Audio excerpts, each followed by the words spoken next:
सूत्र भगवान महावीर की अंतिम देशना है। भगवान महावीर की वाणी जिसमें 36 अध्ययन है, इन 36 अध्ययनों में द्वादशांगी का सार समाया हुआ है। क्योंकि ये 36 अध्ययन प्रभु महावीर ने अपने जीवन के निर्वाण के क्षणों में इनकी देशना दी थी। तो इन 36 अध्ययनों में हर प्रकार का उपदेश भगवान महावीर ने प्रदान किया है। वाचना प्रारंभ हो उससे पूर्व कुछ पंक्तियां मेरे साथ मिलकर के गुनगुनाएंगे। उत्तराध्ययन सूत्र श्रवण से होता है उत्थान, अंतिम वीर देशना गान, अंतिम वीर देशना गान। उत्तराध्ययन सूत्र श्रवण से होता है उत्थान, अंतिम वीर देशना गान। मोह ममत्व के हटे आवरण, मिटे तिमिर अज्ञान, अंतिम वीर देशना गान, अंतिम देशना गान। मोह ममत्व के हटे आवरण, मिटे तिमिर अज्ञान, अंतिम वीर देशना गान, अंतिम महावीर की मंगलवाणी, गाए संत मुनि सब ज्ञानी। महावीर की मंगलवाणी, गाए संत मुनि सब ज्ञानी। भव भटकन से बचते प्राणी, जीव मात्र हित है कल्याणी। शब्द शब्द को मंत्र मान ध्यान, होवे निश्चित कल्याण, अंतिम वीर देशना गान, अंतिम वीर देशना गान। उत्तराध्ययन सूत्र श्रवण से होता है उत्थान, अंतिम वीर देशना गान, अंतिम वीर देशना गान, अंतिम वीर देशना गान। बोले भगवान महावीर स्वामी की, आर्य श्री सुधर्मा स्वामी की, आर्य श्री जम्बू स्वामी की। श्रीमद् उत्तराध्ययन सूत्र का प्रथम अध्ययन विनय श्रुत, पढ़मम अध्ययनम विनय स्वयं। सबसे पहले मूल वाचना का श्रवण करेंगे, फिर अर्थ को समझने का प्रयास करेंगे। पढ़मम अध्ययनम विनय स्वयं। संजोगा विपमुख से अणगारस भिखुणो, विनयम पाव कर स्वामी आणो पुविंग सुने हमें। आणा निदेश करे गुरु ने मोहवाय करे, इंगियागार संपन्ने सिवेणी यति उच्चई। आणा निदेश करे गुरु ने मोहवाय करे, परिणीय संबथे अभिनियति उच्चई। जहा सुनि पुई करनी निकास जय सबसो, एवं दुसिल पड़िनिये मोहरी निकस जय। कर्ण कुंडगम चैतानम विठम जय सुयरम, एवं शीलम चैतानम दुसिले रमयिनिये। सुनिया भावम सानसे सुयरस नरसे, विनेठ विजय पाणम इच्छतो हियम पड़ो। तम्हा विनय में से जा शीलम पढ़िल बिजो, बुध पुतनिया बुठी ननिक से जय कन्हुई। निसते सिया मोहरी बुधाणम अंतिय सयाठ, जुताणी सिखे जा निरठाणियो वजय। अणु सासियों न कुपे जा खंतिन से विजय पंडिये। खुडहिम सह संसंगिम हासम कीड़म च वजय। माय चंडालियम काशी बहुयम माय आलवे, काले निय अहि चिता तओ झाय जय गगो। आहच चंडालियम कटु ननेन विच कयाई, कड़म कड़ेति भासे जा आकड़म नो कड़ेति गरमा गलिय सेवा कसम वणे विच्छे पुणो पुणो। कसम वादठ मायने पावगम परिवजय। अणावसाथुल वया कुशीला म्यों पिचंडम पकरे दिसिसा। चित्ताणु या लहु दखो ववेया पसाये तेहु दुरासयंपि। न पुठो वागरे किंचिम पुठो वनालियम वये कोहम असच कुवेजा धारे जा पियम पियम अपा चेवदमे यवो अपाहु खलु दुदमो अपा दंतो सुही होई असिंगलोए परख्रिये वरम में अपा दंतो संजीव में तविने माहम परे ही दमंतो बंधने ही वही है पड़ी नियम्य बुद्धणम वाया अधुव कमुणा आदि वजय वरहसे नेव कुजसयायि न पखो न पुरओ नेव किचाण पिठो न जुंजे अरुणा ओरम सयने नो पड़ी सुने नेव पलितम कुजा पख पिंडव संजय पाए पसारिये वावी न चिठे गुरुनंतिये आयर यही वाही तो तुसी नियो न गयाई पसाय पेही निया गठी उवर चिठे गुरुम सया आले वंते लवंते ननिसी यज गयाई चयुण मासन धीरो जतो जतम पड़ी सुने आसन गौ न पूछे जा नेव से जागो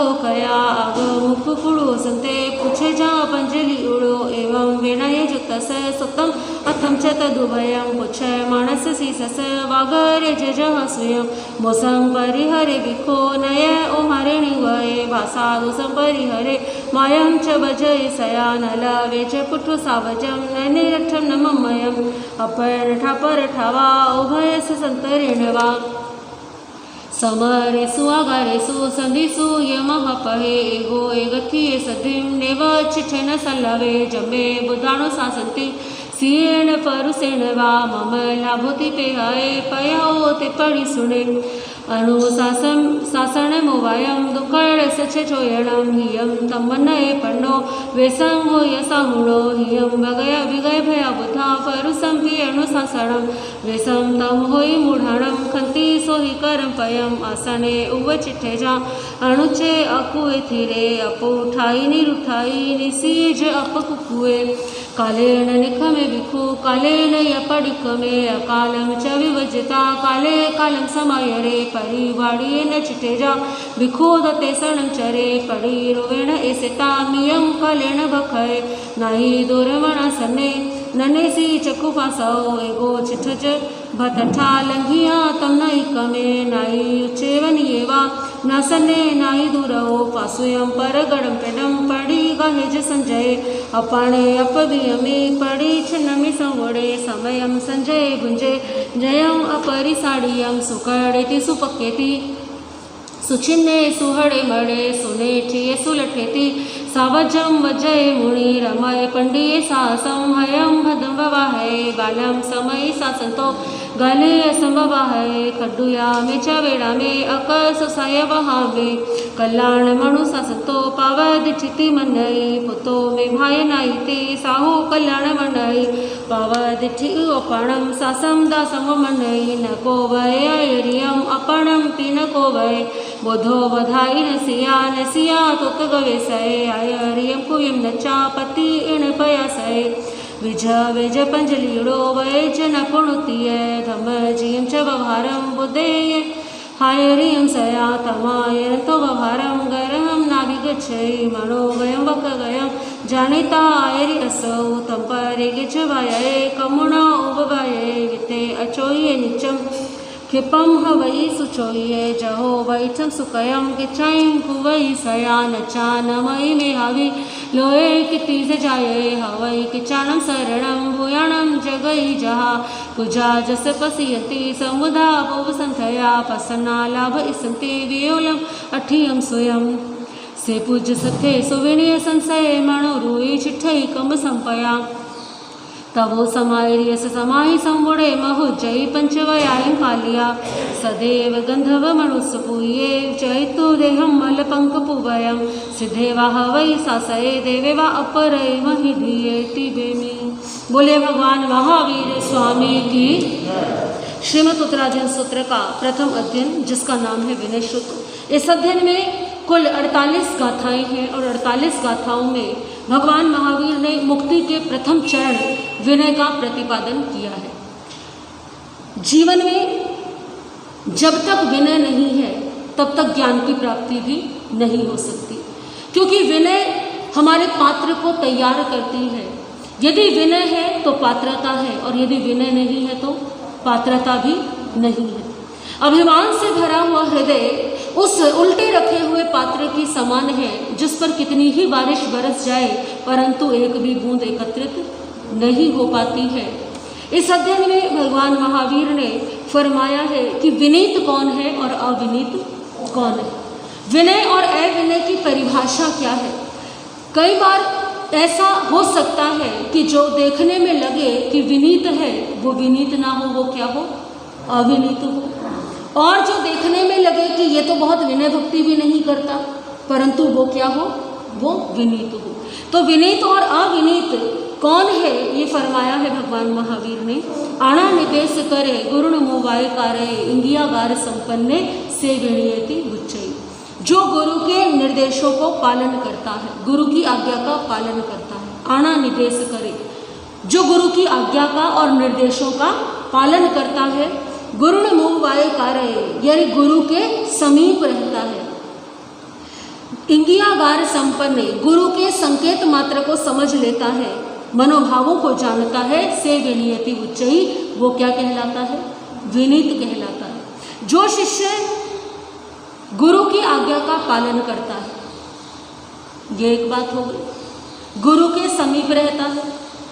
अब गुरु की आज्ञा का पालन करने वाला कोई शिष्य यदि गुरु के निकट ही न रहे या रहना ना चाहे तो उसे विनीत हम नहीं कहेंगे। क्यों? क्योंकि केवल आज्ञा का पालन करना ही धर्म नहीं है। आज्ञा का पालन करने के लिए, गुरु की सेवा करने के लिए गुरु के निकट रहना भी।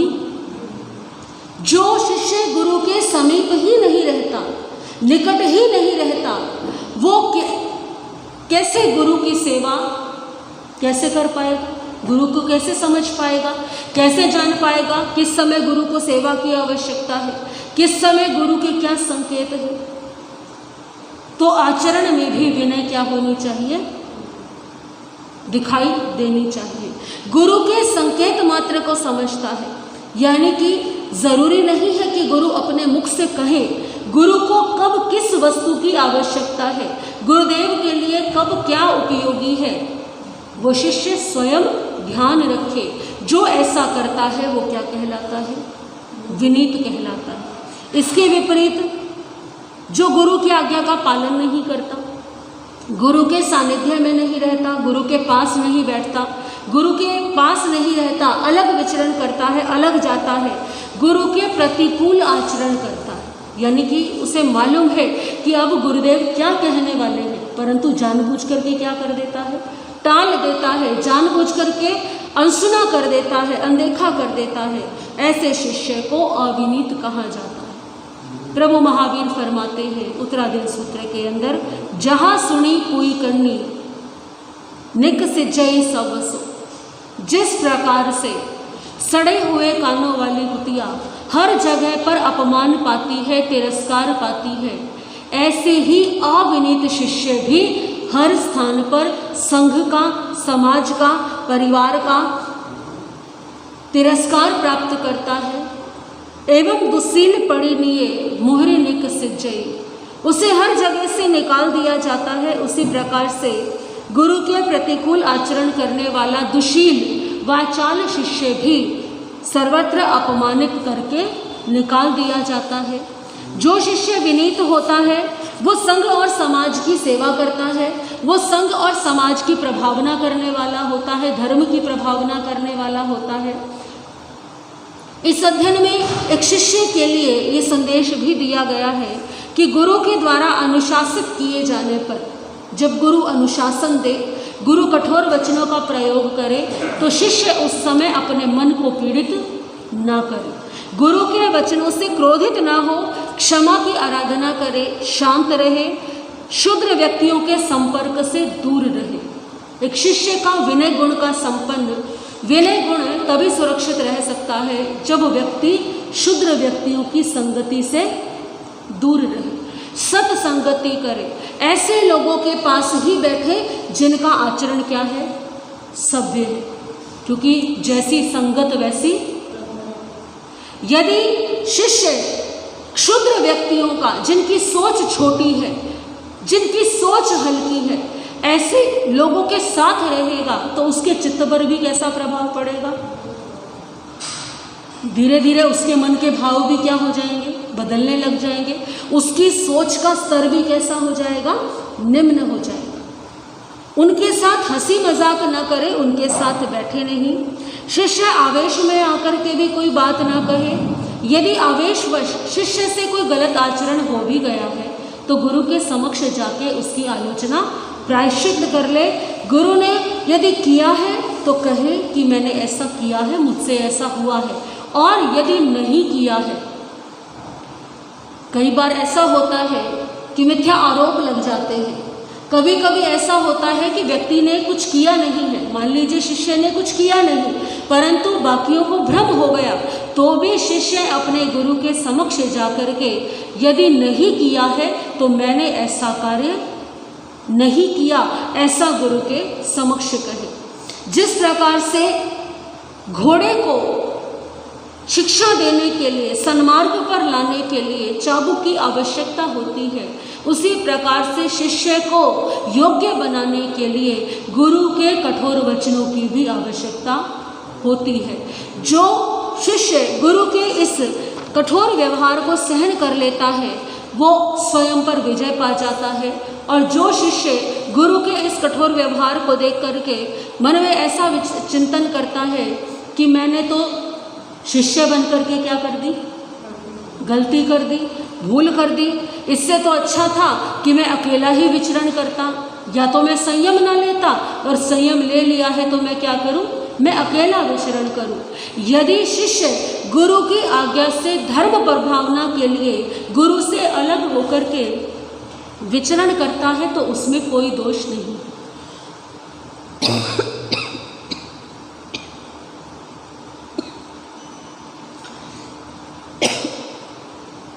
परंतु यदि कोई शिष्य गुरु के अनुशासन से, गुरु के व्यवहार से, गुरु के द्वारा बार बार समझाए जाने के कारण रुष्ट होकर के यदि शिष्य अकेले विचरण करने का या गुरु से स्वतंत्र विचरण करने का निर्णय लेता है तो ऐसा उचित नहीं है। कभी भी लोगों के समक्ष अकेले में प्रतिकूल आचरण ना करें। गुरु के द्वारा बुलाए जाने पर उत्तर अवश्य दे, मौन न रहे। गुरु के समक्ष नीचे आसन पर बैठे, गुरु से ऊंचे आसन पर ना बैठे। गुरु के बराबर ना चले, गुरु से थोड़ा सा पीछे होकर के चले। गुरु आए तो उन्हें उठ करके लेने के लिए जाए, या उठ करके अपने आसन को छोड़ करके उन्हें सम्मान दे। इस प्रकार से ये कुछ नियम बताए गए हैं कि जिस प्रकार से ऐसा शिष्य जो विनीत होता है, वो पूज्य शास्त्र होता है, उसका शास्त्रीय ज्ञान जो है जनता से सम्मानित होता है, उसके सारे संशय मिट जाते हैं। क्योंकि एक बड़ी महत्वपूर्ण बात भगवान महावीर ने यहाँ फरमाई है इस अध्ययन के अंदर कि जिसके जीवन में विनय नामक एक गुण आ गया तो बाकी अन्य सद्गुण भी धीरे धीरे उसके जीवन में अपने आप ही आ जाते हैं। और यदि किसी के जीवन में अविनीतता आ गई, अभिमान आ गया, तो यहाँ पर भी ऐसा ही है। एक दुर्गुण आया तो धीरे धीरे बाकी अन्य दुर्गुण भी आने लग जाते हैं, और जो शिष्य द्वारा प्राप्त किया गया ज्ञान है वो ज्ञान भी अज्ञान रूप में परिणत हो जाता है। तो शिष्य चाहे कुछ और करे या ना करे, लेकिन अपने गुरु के प्रति किसका पालन करे, विनय भक्ति का पालन करे। जो विनय भक्ति का पालन करते हैं निश्चित रूप से एक दिन वो सद्गुणों के भंडार हो जाते हैं, समाज में संघ में पूजित होते हैं, धर्म की प्रभावना करते हैं, साधु समाचारी से युक्त होते हैं, महान तेजस्वी होते हैं। तो हमें क्या बनना है, विनीत बनना है, अविनीत नहीं बनना है। तो हम अपने जीवन में विनय की आराधना करें, ऐसा सभी जो है संकल्प लेंगे। भगवान महावीर ने प्रथम अध्ययन में यही भाव फरमाया है। दूसरे अध्ययन का नाम है परिशः प्रविभक्ति। इस अध्ययन में 22 परिशहों का वर्णन किया गया है। एक साधक के जीवन में साधना काल में अनेकों प्रकार के कष्ट आते हैं, अनेकों प्रकार की परेशानियां आती हैं। उन परेशानियों को 22 परीक्षाओं में विभाजित किया गया। तो ये 22 प्रकार के कष्ट हैं जिनके लिए एक साधक को सदैव तैयार रहना चाहिए। चाहे कितनी भी साधनों की अनुकूलता हो, चाहे कोई कितना भी आधुनिक हो, समय कितना भी बदल जाए, परंतु ये परिचय वो परिचय है जो किसी भी साधक को कभी भी किसी भी समय आ सकते हैं। ऐसा नहीं कि कोई व्यक्ति सोचे कि आज के समय में तो ये परिचयों का कोई महत्व नहीं है। ये भगवान की वाणी है और प्रभु की वाणी हर काल में सत्य होती है। तो ये 22 परिचय भगवान महावीर ने फरमाए हैं। इस अध्ययन में कुल 46 गाथाएं हैं। पहले मूल वाचना को श्रवण करेंगे, फिर अर्थ को जानेंगे। बोले भगवान महावीर स्वामी की। द्वितीयम अध्ययनम परिसह पविभक्ति, द्वितीय अध्ययन परिसह प्रविभक्ति।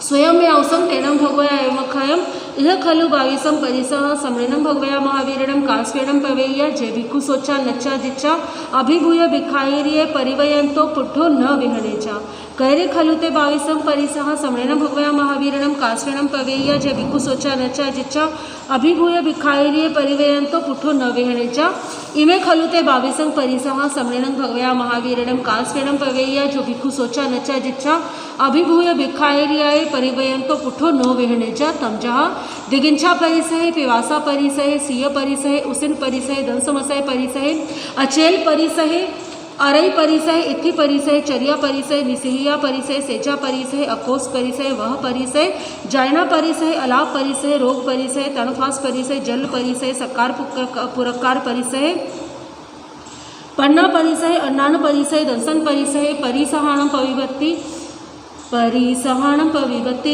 कासवेणम पवेय्या तंभे उदाहरि समे अणुभुविंसु नेहमे दिगिंछा परिगये देहे तवसि भिक्खु थामवम न छिंदे न छिंदवै न पयवै काली पवग संकासे किसे धमणि संतये मायने असण पाणसे अधीर मणसु चरे तओ पुठो पिवासाये दोगुंछी लज संजये सियो दगमन से विजा वियाड सेनम चरे छिना वायसु पंतेसु औरे सुपिवासिये परे सुखमुहे निदिने अतम तिथिख्य परिसहे चरंतम वीरयम लुहम सियम फुसई गया नाई वेलम मुनि गच्छे सोचणम जिण सासणम नमे निवारणमति छवि ताण विद्य विजय अहम तु अग्निम सेवामि ई भिक्खुन चिंतये उसेन परियावेणम परिदाहेन तजिये गिंसो व परियावेणम सायम न परिदेवये उन्हा हि तत्ते मेहावी सिनानम नो विपथये गायम नो परिसिंचेजा एर नवीये जय अपयम पुठो यद समसेहिम समरेव महामुनि नागो संगामसि सेवा सुरो अभिहनि परम न संत सेन वारे जामणम पिन पौसये उबेहे नहानि पाणे भुजन्ते मनस सोनियम परि जुंडे ही वथे मुखावीति अचेलय अधुवा सचेलय ओखम ई भिक्खुन चिंतये गया चेलय होई सचेले अभि गया एयम धम्महियम निचा नाणीनो परिदेवये गमानुगम ह्रियन्ति अणयगारम किंचनम अरय अणुपविसे नत्तं तितिख्ये परिसम अरय पिठो विचाविरे आय रखिए धम्मारा में निरारंभे उव संते मुनिचरे संगो वैस मुसमण मनुसाणम जाओ लोगमिथियो जसे एया परिनाया सुगणम तस सामनम एव मादाय में आवी पंक भूयाउ इथियो नताही वेणिहनजा चरेत गवेसये गएव चरे लाड़े अभिभूय परिसहे गामे व नगरे वावी निगमे वाराय हाणिये असा माणुचरे भिक्खु नेव कुचा परिगम असम सत्तोगी हथे अणि एहो परियोगे सुसाणे सोनगारे वा रुख मूले व एगौ अकु कुवनिसिये च नये वितासये परम तथ स चिठ मानसय उव स गाभिधारये शंकाभियो न गच्छेजा उदिता अन्न मानसम उच्चावया ही से जाहीन तवसी भिक्खु सामवम नाई वेलम विहनेचा पावदिछि विहनै पैरिको वसयम लधुम फलाणम अदुपावगम किमे गरायम करिसई एवं तथहि साय ये अको से च परे भिक्खु नते सिम पड़ि संजले सरिसो होई बालाणम तम्हा भिक्खु न संजले सोचाणम परुसा वासा दारुणा गाम कंटगा तुसे नियो भेजा नताओ मणि सिकरे हओ न संजले विखो मणम पिनपो सये तितिखम परमम न चा विखोधमम विचिंतिये समनम संजयनंतम हणे जा कोई कथई नथिम जीवसना सुति एवं पेज संजय दुकरम भलु कोनो किचम अणगारस विखुणो सवम सिजाय होई नथिम किंचि अजाइये गोया रग पविठस पाणी न सुपसारय सेयो अगर वासुति ई विखुन चिंतय परे सुहास में से जा बोयणे परिनिठय लथे पिंडे अल देवा नाणु तपेज संजय अजय वाहम न लभामी आवी लाभो सुए सिया जो एवं पड़ी संचिखे अलाभो तम न तजय न चा उपयम दुखम वेणाय दुहठिये अधीनो थावय पर्णम पुठो तथ ही असय ते गिच्छम नाभिनंदे जा संचिख तगवे सय एवं खुल कुतत्स सामर्णम जमनय कुजानकारवे अचेल गसलोहसे सयन संजय सतवसिनो तणेसो सयन मानसे हुजा गाय विहारण आय वसनिवायणम औलह वै वेयणा एवं नचन सेवंती तत्तुजम तण तच्चिया किले गणाय में हवि पंकेण वर एणवा घिंसुम व परिता विनय सायं व परिदेवय वे जरि जरापि आर्यम धमणुत्तरम जाव शरीर भेवती जलम कायन धारय अभिवायन उठाणम सामी कुजानि मंतणम जेताईं परि सेवंती नोते सिम पिहय मुनि आणु कसाई अपिछे अनाय सियलो लुए रसेसु नाणु गिजजा नाणु तपेच पन्नवम सेनुणम मय पूर्वम कमाण नाणफलकड़ा जेना हम नाभिजानामि पुठो के नई कण्हुई यह पछाऊ जंती कमाण फलकड़ा एव मससी अपाणम नचाकम अभिवागयम निरठगमि विरओ मेहोणा ओस संवड़ो जो सकम नाभिजानामि दमम कल्याण पावगम तवो वहाण मदाये पडिमम पडिवजओ एवं विवैहरओ में छौमम नोनियटई नथी नुणम परिलोए इधि वावितवसिनो अदुवा वंचियोमिति ई भिखुन चिंतये अबु जिणा अथि जिणा अदुवा विभविसये मुसं देव महंसो ई भिखुन चिंतये परिसह सवे कासवेण पवैया जे भिखो न विहण जा पुणु खिणई कण्हुई तिबेमी। बोले भगवान महावीर स्वामी की। दूसरा अध्ययन परिचय प्रविभक्ति। इस अध्ययन में भगवान महावीर ने साधक को ये संदेश दिया है कि साधक परिचय आने पर परिचयों से घबराए नहीं। परिचय जीवन में एक कसौटी है। बीज को अंकुरित होने के लिए जल के साथ साथ धूप की भी आवश्यकता होती है। यदि बीज धूप की गर्माहट से घबरा करके वो अपने आप को संकुचित कर ले तो बीज का विकास नहीं हो सकता। उसी प्रकार से जीवन निर्माण के लिए अनुकूलता की शीतलता के साथ साथ परिचय की प्रतिकूलता भी अत्यंत आवश्यक है। प्रकृति के दोनों की ही पूर्ण सहयोग में प्रकट होती है। भगवान महावीर ने इस अध्ययन में फरमाया है कि एक साधक के जीवन में ये 22 प्रकार के परिचय आते हैं। कौन कौन से 22 प्रकार के परिचय आते हैं?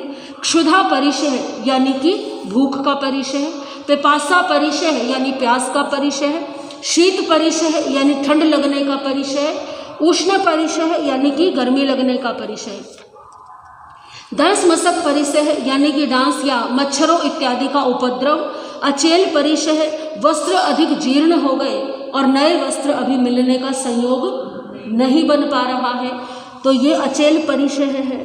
अरति परिचय, कभी कभी एक गांव से दूसरे गांव जाते हैं तो संयम के प्रति क्या होता है, क्योंकि जीवन बहुत लंबा चौड़ा है, कभी कभी ऐसे भाव भी आ जाते हैं कि मैं व्यर्थ में ही विहार कर रहा हूँ, मैंने व्यर्थ में ही साधक जीवन के जो है कष्ट उठाए हैं, तो ये परिचय है। स्त्री परिचय है, कभी कभी ऐसा होता है कि साधक को ऐसे परिचय भी आते हैं। स्त्री को पुरुष परिचय है या पुरुष को स्त्री परिचय है, और इसीलिए ब्रह्मचर्य की 9 बार जो है बताई गई है कि एकांत में स्त्री से वार्तालाप न करें, जहाँ स्त्रियां हो वहाँ भी निवास न करें। स्त्री साध्वियों के लिए जो है जहाँ पुरुष हो वहाँ निवास न करें, वहाँ रुके नहीं, और पुरुषों से एकांत में वार्तालाप न करें। चर्या परिचय है। चर्या परिचय का अर्थ है कि परिभ्रमण करते हुए, विहार करते हुए अनेकों प्रकार के जो कष्ट आते हैं, विहार में जो परेशानियां आती हैं वो परिचय है। निषेधा परिचय है कि शमशान की भूमि में कभी कभी ऐसा होता है कि प्राचीन काल में या संतों के लिए तो अभी भी ये कई बार प्रसंग आ जाता है कि विहार करते हुए रुकने के लिए कोई उचित स्थान नहीं मिलता। साध्वियों के लिए तो विशेष रूप से सुरक्षा की दृष्टि से स्थान की अनुकूलता देखनी पड़ती है कि कोई ऐसा स्थान ना हो जहाँ पर कोई संयम के प्रति कोई परेशानी आ जाए। परंतु पुरुष साधकों के लिए कई बार ऐसे प्रसंग आ जाते हैं जब किसी मंदिर में रुकना पड़ा, किसी देव स्थान में बाहर रुकना पड़ा, किसी वृक्ष के नीचे रुकना पड़ा। और ऐसा नहीं कि ये कष्ट आज के समय में नहीं आते। दिल्ली तो एक महानगर है, दिल्ली में तो हर 2-2.5 किलोमीटर पर स्थानकें हैं, लेकिन जब दिल्ली से बाहर निकलते हैं तो कभी कभी ऐसा भी होता है कि 50 किलोमीटर 100 किलोमीटर तक भी कोई स्थानक नहीं होती है। जैन समाज के बहुत सीमित घर जो हैं सीमित क्षेत्रों में होते हैं, तो कभी कभी ऐसे गाँवों में, किसी सरकारी स्कूल में, किसी मंदिर की जो धर्मशाला है, कोई ऐसा स्थान है, निर्जन स्थान है, वहाँ पर भी रुकना पड़ जाता है। विहारों में ऐसी स्थितियां उत्पन्न होती ही रहती हैं। तो ऐसे स्थानों में कभी कोई उपसर्ग आ जाए, कोई परिचय आ जाए तो भी साधक जो है घबराए नहीं। शय्या परिचय, शय्या परिचय का अर्थ है कि किसी स्थान पर आराम करने के लिए, विश्राम करने के लिए उचित पाट नहीं मिला, या पाट या नहीं मिला, ज़मीन पर ही आसन लगाना पड़ा, ज़मीन ऊंची नीची है, उबड़ खाबड़ है। कई बार जो पाट होता है वो भी क्या होता है, अनुकूल नहीं होता है। तो शय्या परिचय, आराम करने के लिए, विश्राम करने के लिए उचित स्थान ना मिले, पाट इत्यादि ना मिले तो भी क्या करें, तो भी साधक संभाव रखे।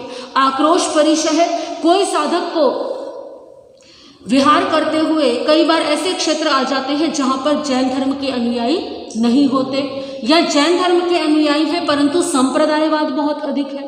तो कई बार कुछ लोग जो है वो साधक का अपमान भी कर देते हैं, आक्रोश भरे शब्दों का प्रयोग भी कर देते हैं। तो ऐसे शब्दों को सुनकर के भी अपने मन में शांति रखें, क्षमा भाव रखें। वद परिचय है, कोई ऐसा प्रसंग आ जाए जब सामने वाला कोई व्यक्ति बल प्रयोग करे तो ऐसे समय में भी अपने आत्मा का चिंतन करे।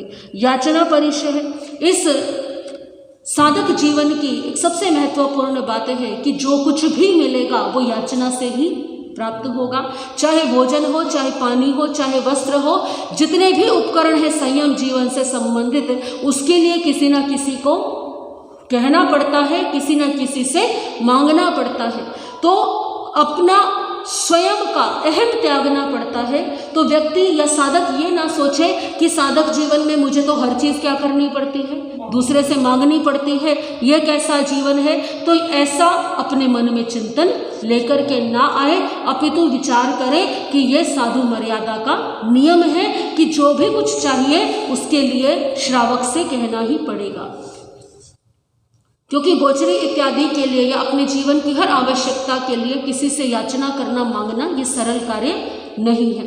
तो मुनि ऐसा चिंतन ना करें। अलाभ परिचय, कभी आपने, साधक ने गोचरी के लिए गए या कोई किसी वस्तु की याचना की परंतु उसका लाभ नहीं हुआ, वो प्राप्त नहीं हुई, तो अपने मन में ऐसा चिंतन ना करें कि मुझे तो कोई वस्तु मिलती ही नहीं है, या मैंने याचना की तब भी मुझे प्राप्त नहीं हुई। तो ऐसा चिंतन ना करें, क्योंकि आवश्यकता नहीं है, आवश्यक नहीं है कि जो याचना की है वो मिल भी जाए। कई बार अंतराय कर्म ऐसे उदय में आते हैं कि एक छोटी सी वस्तु भी प्राप्त नहीं हो पाती है, और कभी कभी बिना मांगे मिल भी जाता है। तो जब याचना करने पर कुछ ना मिले तो साधक चिंतन करे कि मेरे अंतराय कर्म का उदय है। रोग परिचय, कर्मों के उदय से रोग तो किसी को भी आ सकता है, साधु साध्वी हो, श्रावक श्राविका हो, कर्मों ने तो तीर्थंकरों को भी नहीं छोड़ा। तो रोग उत्पन्न हो जाए तो भी क्या करें, संभाव से उसको सहन करें। तृण स्पर्श परिचय, कभी कभी गर्मी पड़ने पर, सर्दी पड़ने पर पहले के समय में पुराल बिछा करके उसके ऊपर आसन बिछाए जाते थे, तो वो पुराल क्या होती थी, चुभ भी जाती थी। या कई बार ऐसा होता है हवा बहुत तेज चल रही है, तिनके उड़ करके जो है शरीर पर लग गई या आँख में लग गए, तो तृण परिचय, ऐसा कोई परिचय आया तो भी अपने मन में समभाव रखें। मल परिचय है, ग्रीष्म ऋतु है या बहुत विचरण कर रहे हैं, विहार कर रहे हैं, शरीर पे क्या हो गया, बहुत मैल इकट्ठा हो गया, वस्त्र मैले हो गए, अनुकूलता नहीं है, वस्त्रों को स्वच्छ करने की, तो अपने मन में ऐसा चिंतन ना करे कि अरे ये कैसा धर्म है जिसमें कि मैं वस्त्रों को स्वच्छ भी नहीं कर सकता। अपितु चिंतन करें कि वस्त्रों को स्वच्छ करने का अनुकूल अवसर जब मिलेगा तब मिलेगा, परंतु आत्मा तो सदैव स्वच्छ ही रहती है। आत्मा पर सिर्फ और सिर्फ कर्मों का मैल ही चढ़ता है। ये मैल किसका है? ये शरीर का मैल है, ये वस्त्रों का मैल है। हालांकि शरीर और वस्त्रों को भी स्वच्छ करना समय समय पर आवश्यक है, परंतु यदि अवसर नहीं मिले तो अपने मन में खेद लेकर के ना आए। जो भी परिस्थितियां आई हैं उन्हें संभाव से सहन करें। सत्कार पुरस्कार परिचय। सत्कार पुरस्कार परिचय क्या है कि मान लीजिए कि किसी को बहुत सम्मान मिल रहा है, बहुत उपाधियां मिल रही हैं, तो ऐसे ये भी एक परिचय है, बताया है भगवान महावीर ने। सत्कार पुरस्कार परिचय भी एक परिचय है। क्यों? क्योंकि जब बहुत अधिक सम्मान मिलता है तो अभिमान आने की संभावना बढ़ जाती है। तो जैसे जैसे व्यक्ति को सम्मान मिले, साधक को सम्मान मिले, साधक अपने आप को और विनयवान और झुकाता चला जाए ताकि अभिमान मन में ना आए। इस सम्मान को, इस प्रशंसा को वो विशेष दृष्टि से ना देखे, अपितु सम्मान और प्रशंसा को भी वो क्या समझे कि नहीं, ये भी मेरे लिए क्या है, एक परिचय के समान है, मुझे इसमें भी स्वयं को समभाव में रखना है। ऐसा नहीं कि दो लोगों ने प्रशंसा की तो क्या हुए, प्रसन्नता से फूल गए, ऐसा नहीं करना। किसी और को सम्मान अधिक मिलता हो तो भी ईर्ष्या भाव लेकर के नहीं आना। प्रज्ञा परिचय है। कोई बहुत बुद्धिमान है साधक और सब उसकी बुद्धि की बहुत प्रशंसा करते हैं, तो ऐसा ना सोचे कि अरे मैंने तो पिछले जन्मों में मैंने जो है पुण्य कर्म किए हैं, मुझे तो बहुत ज्ञान है, बाकियों को इतना ज्ञान नहीं है, ऐसा चिंतन ना करें। जितना ज्ञानावरणीय कर्म का क्षयोपशम था उसको उतनी बुद्धि और ज्ञान की प्राप्ति हुई है। यदि किसी को ज्ञान नहीं है तो उसका अर्थ क्या है कि उस बेचारे के ज्ञानावरणीय कर्म का उदय है, इस कारण से उसे ज्ञान प्राप्त नहीं हो पाया। तो इसमें किसी को छोटा या बड़ा न माने, अभिमान न करे। अज्ञान परिचय है। मान लीजिए ज्ञान प्राप्त नहीं होता, बार बार जो है याद करने पर भी कोई पंक्ति या कोई पाठ याद नहीं होता, तो ऐसा भी ना सोचे अपने मन में कि अरे मैं तो बहुत ही अभागा हूँ कि मुझे तो कुछ भी याद नहीं होता। समभाव से कि मेरे ज्ञानावरणीय कर्म का उदय है और मुझे इसकी निर्जरा करनी है, तो समभाव रखे, अपने मन में हीन भावना का संचार न करे। दर्शन परिचय है। दर्शन परिचय यानी कि श्रद्धा पर परिचय। यदि कोई ऐसा प्रसंग आ गया, कोई प्रतिकूल परिस्थितियां आ गई, तो कई बार क्या होता है, साधक की श्रद्धा डावाडोल होने लग जाती है। अरे पता नहीं ऐसा है भी या नहीं, कहीं ऐसा तो नहीं कि मैं गलत मार्ग पर चल रहा हूँ, कहीं ऐसा तो नहीं कि मैंने तीर्थंकर द्वारा प्ररूपित मार्ग पर चल करके कोई भूल कर दी। तो ये कौन सा परिचय है? ये दर्शन परिचय। परिचय आवश्यक नहीं कि शरीर के ही हो, परिचय किसके भी हो सकते हैं, मन के भी हो सकते हैं। और ये परिचय आए तो मन में संभाव रखे कि नहीं, पूर्व काल में जितने भी तीर्थंकरों ने जो वाणी कही है वो सर्वथा सत्य है। हमारे समझने में भूल हो सकती है, परंतु भगवान की वाणी में भूल नहीं, वो कोई मिथ्या नहीं है। भगवान महावीर कहते हैं कि जो साधक इन परिचयों को संभाव से सहन कर लेता है वो निश्चित रूप से मोक्ष मार्ग पर अग्रसर होता है। तो इन सब परिचयों का एक साधक जो है सामना करे, अपने जीवन में इन परिचयों को पहचान करके, क्योंकि कुछ परिचय अनुकूल है और कुछ परिचय क्या है, प्रतिकूल है। सत्कार पुरस्कार परिचय जब आता है तो मन में प्रसन्नता सी होती है, कितनी खुशी होती है, कोई तारीफ करता है तो स्वयं को बुद्धिमान सुनकर के कितना अच्छा लगता है। ये भी कौन सा परिचय है, अनुकूल परिचय है। तो अनुकूल परिचयों से भी बच करके रहे और प्रतिकूल परिचयों से भी सावधान रहे, ऐसा प्रभु महावीर ने श्रीमद् उत्तराध्ययन सूत्र में फरमाया है। सभी हाथ जोड़ लेंगे। श्री आगमित विहे पणते तंछासुतागम्य अथगमित दुबयागम्य आवाशन के विषय जगु विचार लगते म्यालम जमय दवच मेले में नकरम चक्रम पहिने विनयन जोगिनम गोसिनम सटदिनम दुष्टपड़े क्षमा कालीन कोस जो कालीन कोस जय सजम सजम सजम तस्मिच्छामि दुक्कडम तस्मिच्छामि दुक्कडम तस्मिच्छामि दुक्कडम।